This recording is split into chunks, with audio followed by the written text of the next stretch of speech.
My name is Elena. I'm 32 years old, and I live in a small coastal town about an hour's drive north of San Francisco. Every morning, I brew myself a strong cup of black coffee, listen to a quick weather update, and take a quiet walk to my office, which is tucked just 2 blocks from my apartment.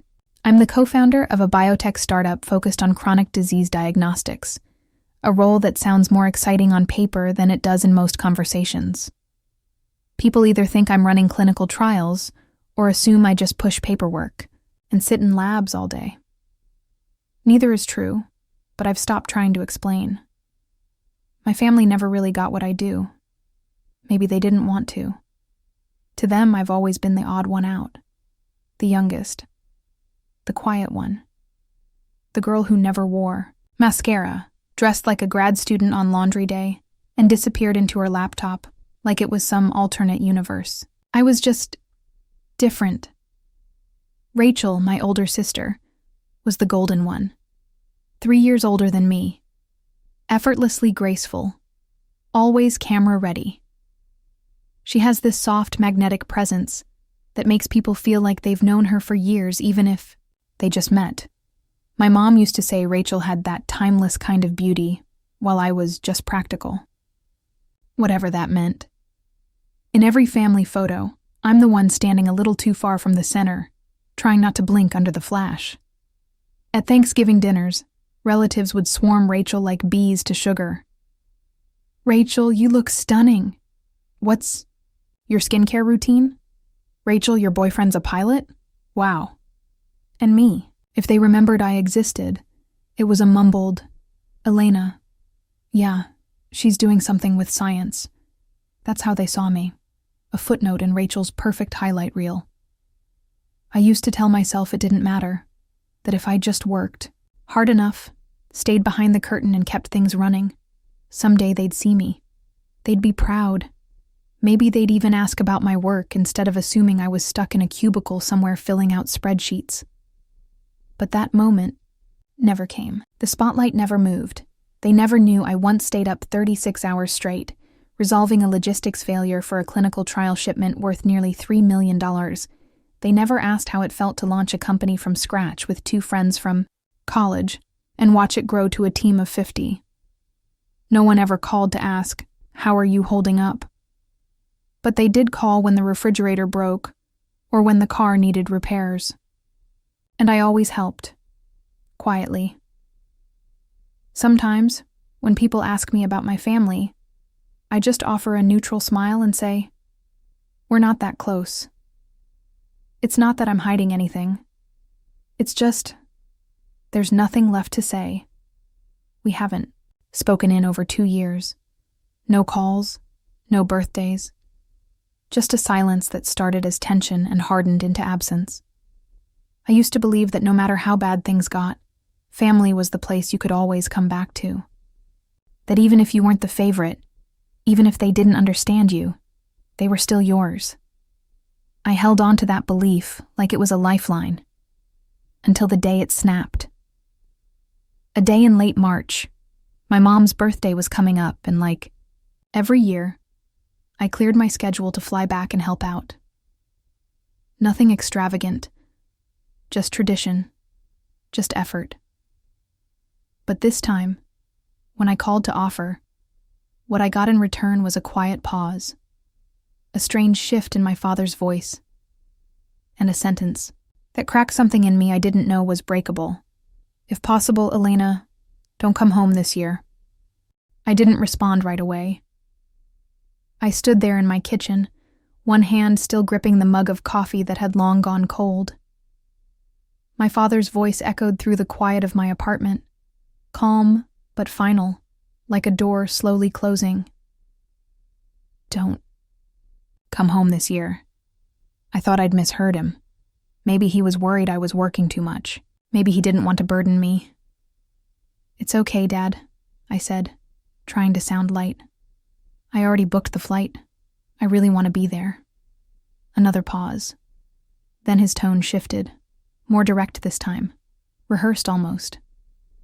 "Rachel's bringing someone this year, her new boyfriend. He's a CFO at a private equity firm. Sharp guy, polished. It's their first real appearance as a couple and, well, your job's a bit hard to explain. We just don't want things to feel awkward. I could feel my heart slow in my chest, like the air around me had thickened. Are you saying I'd embarrass the family? I asked, my voice low, disbelieving. There was no hesitation. If you insist on coming, he said coldly, then don't call me your father. And that was it. No backpedaling, no softening, just a flat line in the sand, drawn over nothing more than perception. I didn't slam the phone down. I didn't cry. I just stood there in my kitchen while the world inside me shifted. I'd spent years thinking I was just invisible in my family. I hadn't realized until that moment that I was expendable. For a long time, I just sat there in the armchair by the window, watching the early spring light wash through the sheer curtains. I looked down at my hands. They weren't shaking from anger, but from something deeper, betrayal that had been fermenting for years and had finally found its voice. I walked over to my desk and opened my laptop. I didn't write an email. I didn't plan revenge. I logged into my bank account. For more than 2 years, I'd been covering my parents' monthly bills: power, water, internet, insurance, cable, quietly without being asked, just because I could. Because no one else would. Nearly $6,000 a month, not counting the extras like when Mom said the fridge stopped working or Dad's tires needed replacing. And not once had anyone said thank you. I clicked through the payment history, line after line, bill after bill. The total came out to $15,720. I didn't feel bitter. I felt tired. I began canceling them, one by one. Electric, water, internet. The system asked, "Are you sure?" each time, as if trying to save me from myself. I clicked yes without hesitation. No alarms went off, just a quiet confirmation. Auto payment canceled. Like I'd never been there at all. That night, I didn't sleep much. Not because I was replaying the phone call. Not because I was angry. But because I realized something even colder than the rejection. I had been trying to earn love from people who only knew how to calculate value. The next few days passed in a strange haze. Mom's birthday came and went. I didn't call. I didn't send flowers or post a generic happy birthday online. Not out of spite, but because I couldn't pretend anymore. At 5 p.m. on the dot, like clockwork, my phone buzzed. A message. From Mom. "Elena, the power's out. Can you check it for us?" Then from Dad. "No water. No internet. Call the providers. Your mom's freaking out. No, how are you? No, we miss you." No reference to the words that cut me out of the family just days before. Just requests, demands, logistics. It wasn't about love. It never had been. That was the moment I knew. I wasn't their daughter. I was their backup generator, their silent fixer. The invisible solution when the golden one was too busy with her perfect life. I stared at the screen for a long time, then set the phone down without replying. I stepped outside onto the porch, letting the cool wind sweep over me. For once, I didn't feel guilt. I felt stillness, and in that stillness, I realized something even more important than anger or grief. I was done proving my worth to people who never tried to understand it. The next day was quiet, eerily so. I spent the morning catching up on reports, organizing data from our latest trial cohort, and trying not to think about the texts piling up on my phone. Messages from my mom, my dad, and of course Rachel. Her tone was sharp, frantic. "Why is the Wi-Fi down?" "Mom is crying. Do you even care what today means for us?" I stared at each one like they were written in a language I no longer spoke. I typed out a reply once, just a few lines. 3 weeks ago, Dad told me not to come home, that I made the family look bad. I'm just honoring his request. If this is inconvenient, maybe try introducing someone you're not ashamed of. But I didn't send it, not because I felt guilty, but because I finally understood something fundamental. They wouldn't hear me anyway. They never had. To them, my silence was permission. My support was expected. And my absence, only noticeable when something stopped working. So I deleted the draft and turned my phone face down. Later that evening, as the sun dipped low over the hills outside my window, my phone buzzed again. This time, it was a video call. From Aunt Denise, my mom's older sister, and the only one in the family who still sent me Christmas cards and emailed me New Year's wishes, even when I didn't reply. I hesitated for a moment before answering. Tiki? Screen lit up with her kitchen, dimly lit, the flashlight on her phone casting soft shadows across her lined face. She looked tired. Sad.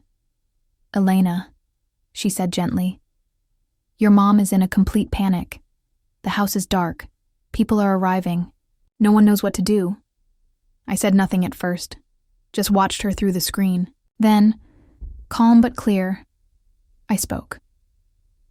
Dad told me I wasn't welcome this year. That if I insisted on coming, I should stop calling him my father. So, I didn't come.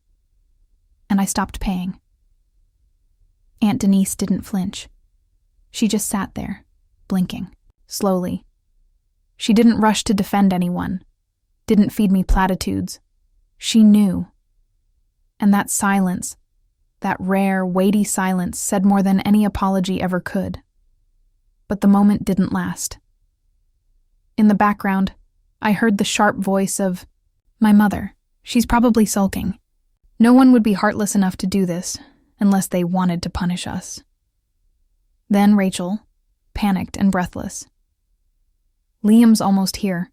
Somebody needs to fix this now. And then, suddenly, Liam's voice entered the frame. He was wearing the same navy suit from the photo on his company profile. Polished, calm, controlled, until he saw me. Elena? He asked, blinking in disbelief. I gave a small nod. No malice. No smile. Just clarity. Yes, I said softly. Welcome to Pacific Diagnostics. I'm the one who approved your transfer. The room on their end went completely still. Rachel's mouth opened, but no sound came out. My father froze, jaw tight, hands braced on the kitchen table. My mother, pale and wide-eyed, like she'd just seen the ending of a story she didn't realize she was in. Then Liam spoke again, this time to everyone else in the room. Elena's my direct superior. She's one of the co-founders. I didn't need to say another word. I ended the call. I sat back in my chair, the soft hum of my apartment grounding me. No applause, no satisfaction. Just truth. And for the first time, I didn't have to shout it. I didn't have to defend it. I just let it land where it needed to. The fog that morning had settled thick over the city. And somehow, that moment, unexpected and raw, cut through it like sunlight. The kind that doesn't warm right away but slowly reveals what was always there. The people who once saw me as a shadow had just learned who I really was. Not from me, but from the very person they tried to impress. And the best part? I hadn't lifted a single finger. I had just stayed silent. After the call ended, I sat motionless in the fading afternoon light. No tears, no adrenaline. Just a strange, weightless quiet, like I'd set down something heavy I didn't realize I'd been carrying for years. There were no follow-up calls, no frantic texts. Just me, the hum of the refrigerator, and the low buzz of street traffic outside, until about an hour later. A message from Rachel popped up. You knew. You knew this would happen, and you let it. The text was long, erratic, a flood of punctuation, and raw panic. Mom cried all night. Liam doesn't even know what to say. You ruined everything. That was cruel, Elena. I didn't answer right away. Instead, I made a cup of ginger tea, sat on the couch, and watched the steam swirl in the dim light. I didn't feel triumphant. I wasn't gloating. I just felt clean. Like I'd finally stopped pretending the wound didn't hurt, and now I could let it heal. After a while, I opened her message again, and I replied, "You say I was cruel, but I didn't crash your party. I stayed home.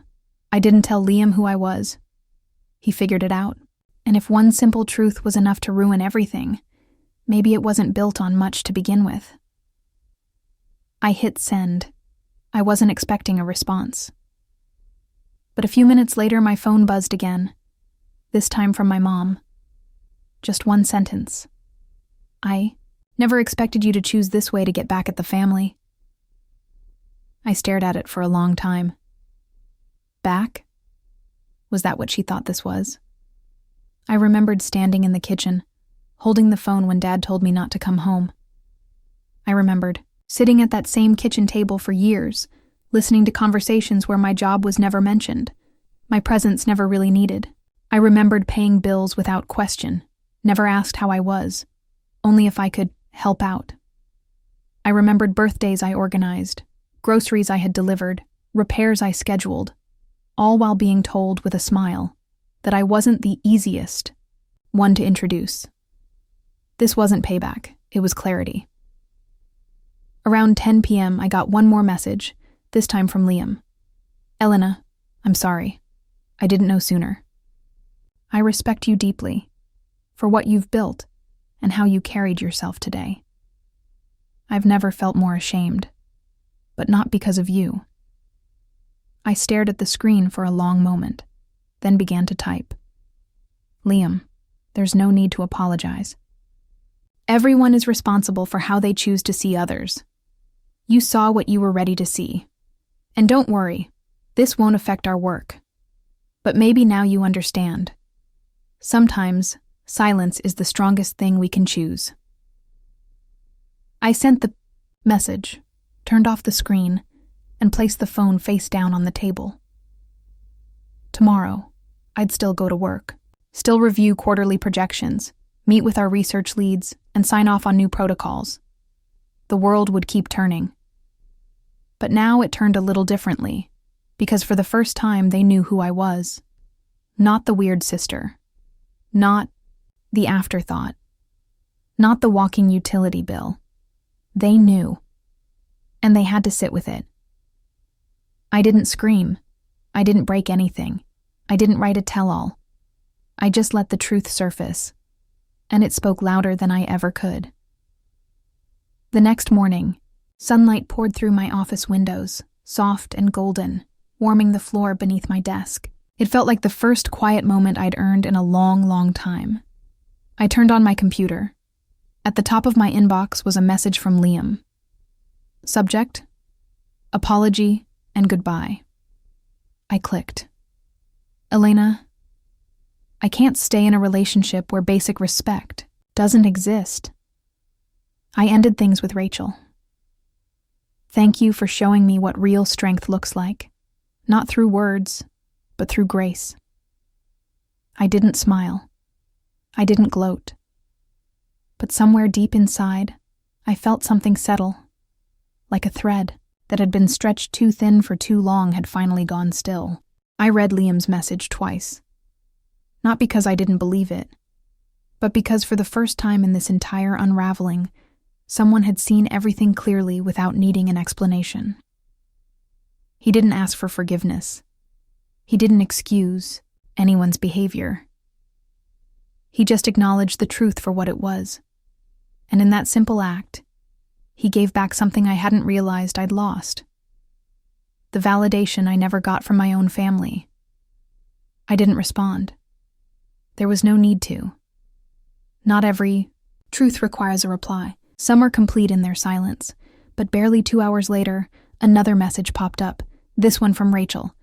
Elena, I know you're busy, but could you talk to Liam for me? I stared at the screen for a long moment, my fingers frozen, above the keyboard. He's misunderstanding everything, she wrote. You're his boss. You have influence. If you say something, maybe he'll reconsider. Influence. That was the word she chose. Not understanding, not truth. Influence. All. Those years I'd waited for her to ask me how I was doing, for a single word of encouragement. For her to stand beside me instead of in front of me in every conversation, every family photo, every celebration where I was just the background. And now, the first time she truly reached out, it wasn't to ask about the hurt or the years of quiet support. It was to ask me to fix something for her, because that was what I was always supposed to be, the fixer. I stood and walked to the window. The street below buzzed with its usual late morning rhythm. People rushing to lunch, delivery bikes weaving through traffic, someone walking a golden retriever in a red scarf. The world kept turning, and for the first time in years, I didn't feel like it was dragging me behind it. I walked back to my desk and typed, Liam didn't leave because of anything I said. He left because of who you showed him you are. Maybe for the first time, he saw it clearly. I hit send. There was no anger in my words, just a mirror held up to someone who had never needed to look in one. About an hour later, another message arrived. You're right, she wrote, but I really don't want to lose him. I'll change. I mean it this time. Please, just this once. Just this once. As if all the other times had never happened. As if a decade of invisibility could be undone with a single plea. As if the only thing standing between Rachel and her version of happiness was me. I didn't reply. Not because I was cruel. Not because I wanted to punish her. But because I finally understood that not responding is its own kind of answer. That evening, as the sky over the bay turned burnt orange and the shadows stretched across the rooftops, I walked slowly to the parking lot. No rush, no weight on my shoulders, no need to prove or explain. I wasn't carrying their expectations anymore. I wasn't trying to belong in a room that had always been one-sided. I played an old playlist on the drive home, one I hadn't listened to in years. It used to make me feel small, like background noise to someone else's spotlight. But this time, it sounded different. Not louder, not bolder, just real, just mine. I didn't need Rachel to understand me. I didn't need my parents to apologize. I didn't even need Liam's respect, though I appreciated it. What I needed was something I'd already found. Clarity, boundaries, peace. All the things I once thought would come from being chosen. I had given to myself, and that was enough. It had been a quiet week since everything unraveled, since the truth had landed like a stone in still water and rippled across a family too practiced in pretending. Then, on a rare Sunday afternoon when I had no intention of touching my laptop, the doorbell rang. I wasn't expecting anyone. I nearly ignored it, assuming it was a neighbor or a delivery mix-up. But something, intuition maybe, pulled me toward the door.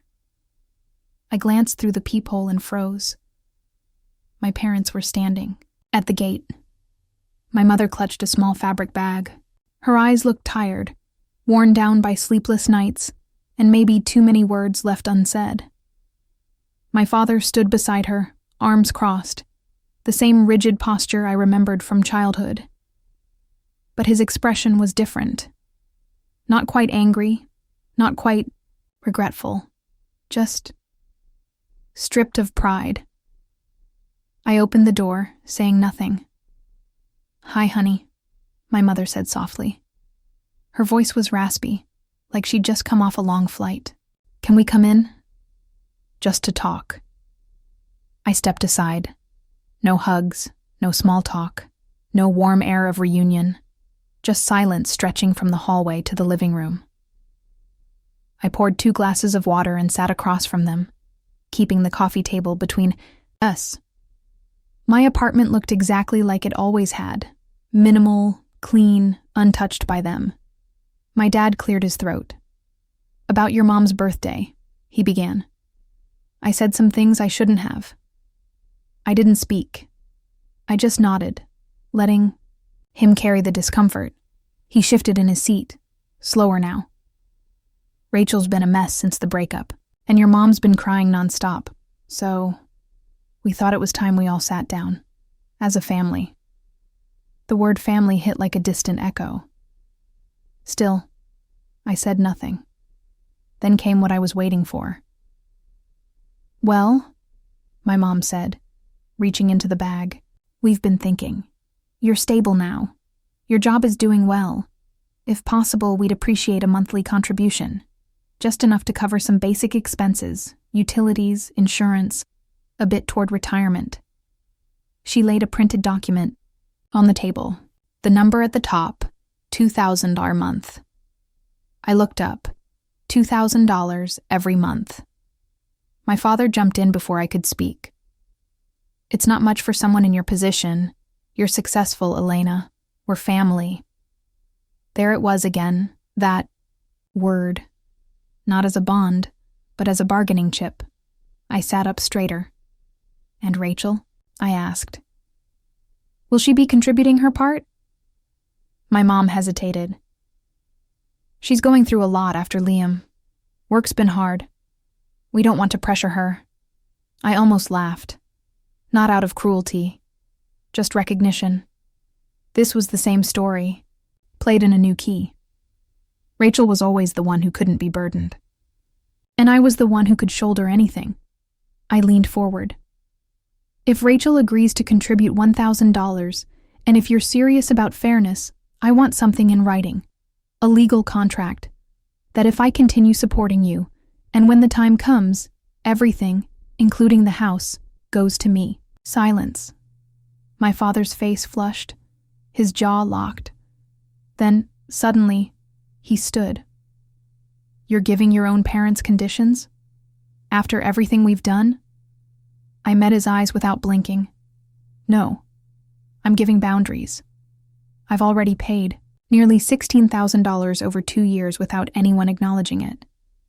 If this is about fairness, then let's make it fair." My mother reached for his arm, urging him to sit, but he shook her off. "We raised you for over 20 years, and now you're asking us to sign a contract? That's unbelievable." I stayed seated. "Dad, if raising me was an investment, we can calculate it, but I won't keep paying for it with silence." He looked like he wanted to say more, but instead, he turned and walked toward the door. My mom followed, her eyes darting between us like she was waiting for someone to break. No one did. They left without another word. No hugs, no guilt trips, no last-minute apologies, just silence. But this time, it wasn't mine. I closed the door, locked it, and let the quiet sink in. This chapter wasn't stolen from me. I wrote the ending. After they left, I stood in the doorway for a long moment, not moving, just breathing. The apartment was quiet again, but it felt different now. Not like loneliness, more like sovereignty. They didn't reach out after that. No texts, no emails, no dramatic follow-ups. It was like a curtain had fallen, and neither side was sure or willing to lift it again.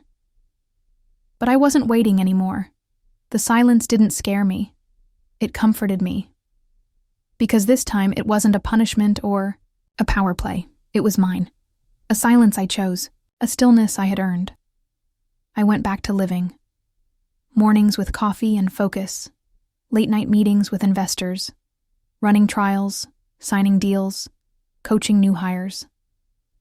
I moved through my days no longer distracted by the echo of voices that never valued me. I stopped feeling guilty for ignoring the dates on the calendar I used to mark for birthday reminders or anniversary gifts. I removed the family group thread from my favorites. I didn't open Rachel's Instagram. I didn't hover over emails half composed with apologies I didn't owe. I let it all go, because I finally understood. If love has to be bought with silence, sacrifice, and endless forgiveness, then it was never love to begin with. One day, in the middle of a finance team meeting, Liam walked in to deliver a quarterly report. He looked poised, professional, completely in his element.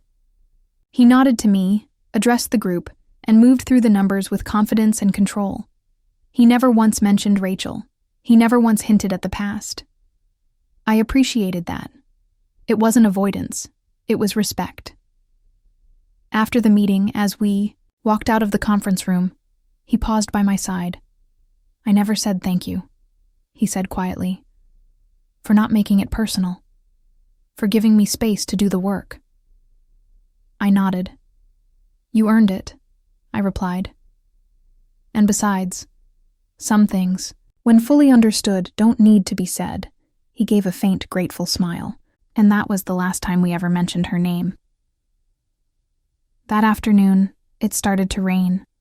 One of those soft, steady spring showers that smells like wet pavement and eucalyptus. I walked to my favorite cafe, the one with the old brick walls and hanging plants, and took the corner table by the window. On the wall was a wooden sign I'd never noticed before. It read, "Home is not always a place. Sometimes it's a choice." I sat there for a long while, sipping a lavender latte and watching the rain hit the glass. That sign echoed in my chest.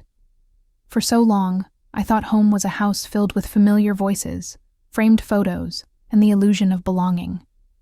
I thought it was something I had to keep fighting for, even when it hurt. But now I knew better. Home is where you are safe to be seen. Home is where love doesn't come with conditions. Home is where no one tries to shrink you to make room for someone else, and if that meant starting over, so be it. I built a life from scratch once, with no money, no safety net, no blueprint. I could build a new kind of family too, even if it didn't look like the one I was born into. I had people who respected me, a team who listened, friends who checked in without asking for anything in return. I had my own voice now, and for the first time, I wasn't afraid to use it, or to stay silent when silence was power. And maybe, just maybe, that was what freedom felt like. Not the absence of pain, but the absence of obligation to those who never really saw you. So I sat back, letting the warmth of the latte settle in my chest, and whispered quietly, not to anyone in particular, but to the version of me who had stayed silent for far too long. You don't owe them anything, and you never did. A few weeks passed. The quiet held. No calls, no surprise visits, just the hum of my days, projects to review, emails to send, new hires to train. I was busy, but not the kind of busy that drowns you. This was a peaceful rhythm, one I set for myself. And then, one ordinary Tuesday evening, the doorbell rang again. I wasn't expecting anyone, and for a moment, I considered not answering. But I got up anyway. Through the peephole, I saw Rachel, alone. No perfectly curled hair, no flawless makeup, just a tired face, a hoodie, jeans, and eyes that looked like they hadn't truly rested in weeks. I opened the door, wordlessly. She didn't say anything at first, just stood there holding something wrapped in brown paper. Her voice, when it came, was quieter than I'd ever heard it. "Can I come in? I don't want anything.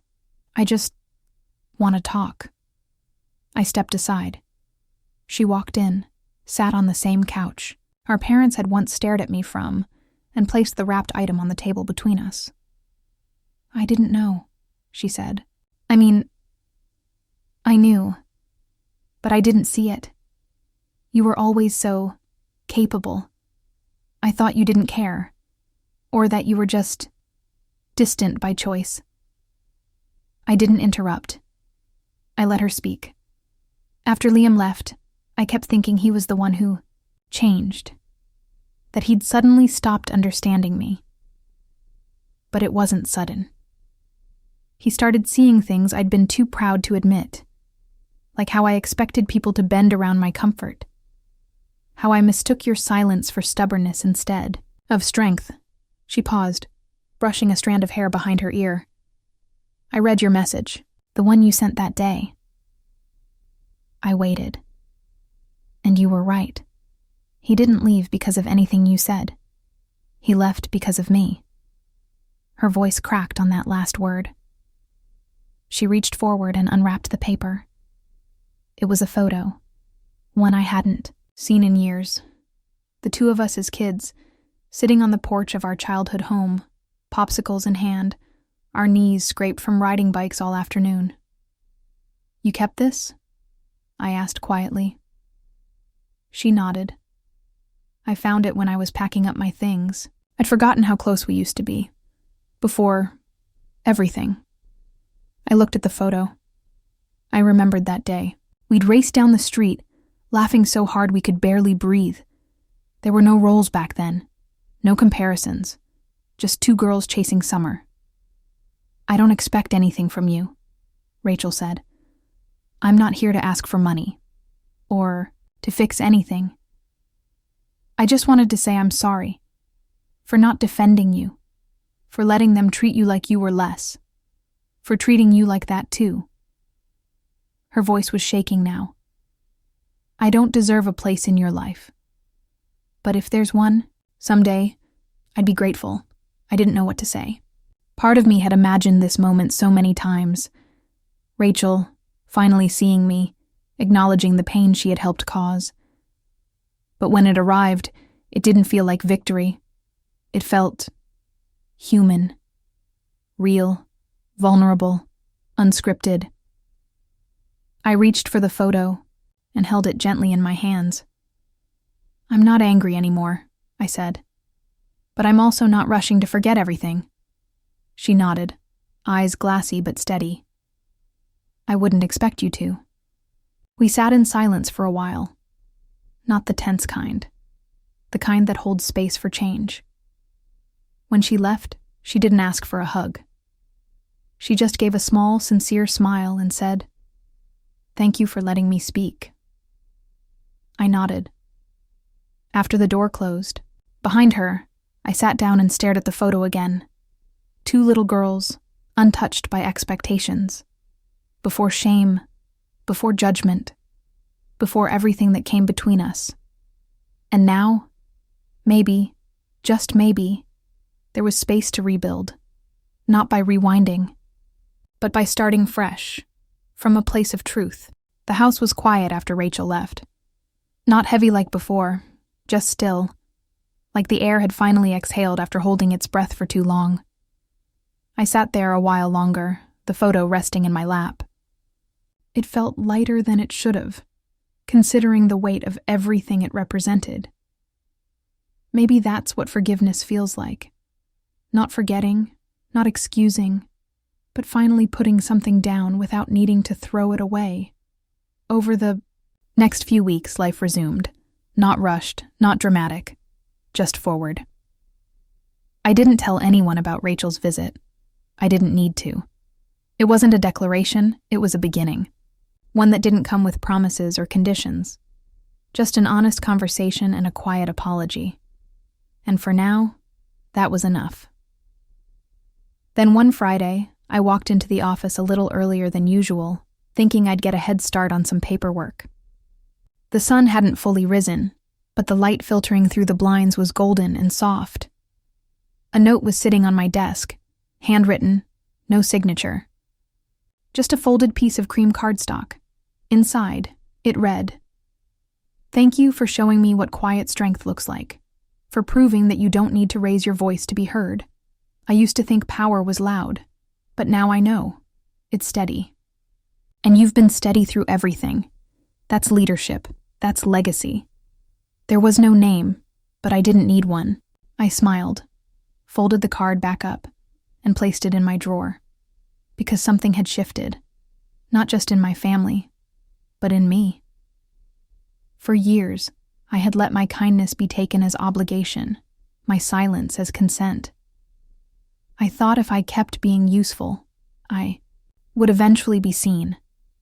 I'd believed that loyalty, especially to family, meant carrying weight, no matter how much it bent you. But now I understood something simple and profound. Love that only exists when you're useful isn't love. It's dependency. And dependency without respect is just disguised control. I started cutting those invisible strings one by one. I changed my phone background from an old family photo to a snapshot from a recent company retreat. Me standing on a beach, hair messy in the wind, laughing with a group of people who respected me for who I was, not what I could offer. I didn't check birthdays anymore. I didn't hover over the send money buttons. And when holidays came, I spent them with people who asked how I was doing, not what I could bring. And it wasn't lonely. It was peaceful. One afternoon, I walked past the HR wing and saw Liam chatting with our new operations lead. He looked lighter, more at ease than he had in months. He caught my eye, nodded politely, then returned to the conversation. We didn't need to talk. Some things are better understood than said. Later that week, during a strategy meeting, one of our interns asked, "What's the most important thing you've learned building this company?" Everyone turned to me, waiting. I thought about all. The nights I'd stayed up running financial models, all the investor calls, the missed birthdays, the canceled plans. And then I thought of something quieter, something more personal. I answered, that people will only treat you the way you allow them to, and that protecting your peace isn't selfish, it's survival. The room went quiet for a moment. Then someone softly murmured, "That's powerful." I just smiled, because I wasn't saying it for effect. I was saying it because it had become my truth, not a truth built on bitterness or vengeance, but one built on clarity, respect, and finally, freedom. I didn't need validation anymore, not from my parents, not from Rachel, not even from the world. I had chosen myself, and for the first time in my life, I wasn't looking back.